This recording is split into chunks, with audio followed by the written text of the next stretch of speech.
हज़रत अबू दरदा रज़ियल्लाहु ताला अन्हु चए तो सुने सरदार सुने आका मदनी मिठे मोहम्मद मुस्तफ़ा सल्लल्लाहु अलैहि वसल्लम जन फरमायो तो पीर जन्नत जो विचों दरवाज़ो आहे। हाणे उनखे तू ज़ाया करी तुझी मर्ज़ी उनकी हिफ़ाज़त करें तुझी मर्ज़ी। इहो मिठे आका सोने मोहम्मद मुस्तफ़ा सल्लल्लाहु अलैहि वसल्लम जो ऐलान आहे तो अबो जन्नत जो दरवाज़ो आहे। हाणे हर कंहिंजी मर्ज़ी आहे चाहे तो उनकी फरमा बरदारी करे पाण लाइ जन्नत जो विचों दरवाज़ो खोले छॾे चाहे तो उनकी बेफ़रमानी करे इन सआदत का महरूम रहे। अबे अमर की बेफ़रमानी के कबीरन गुनाहन में शुमार किया हुआ है। हुमा जन्नत कब नारो कर सोने आका सल्लल्लाहु अलैहि वसल्लम जन फरमायो उहे तुझे लाइ जन्नत भी आहिनि तो जहन्नुम भी। अगर उनकी खिदमत करी तो उहे तुझे लाइ जन्नत आहिनि, जे उनकी नाफरमानी कंदे तो उहे तुझे लाइ जहन्नुम आहिनि।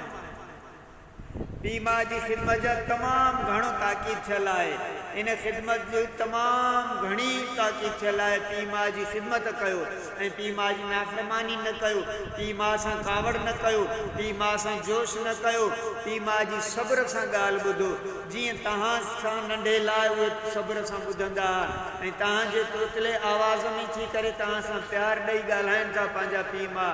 नंढो आहे ॿार त उन सां कीअं पी माँ ॻाल्हाए थो, मोहबत में उन तरीक़े सां ॻाल्हाए थो। ऐं वालिदेन वॾा था थी वञनि, पोढ़ा था थी वञनि ऐं औलाद जवान थी वञे त पोइ नाराज़ थी थिए, गुस्सो थी करे न कयो गुस्सो, पंहिंजे पीउ माउ सां प्यार ऐं मोहबत सां पेश अचो। सुभान अल्लाह।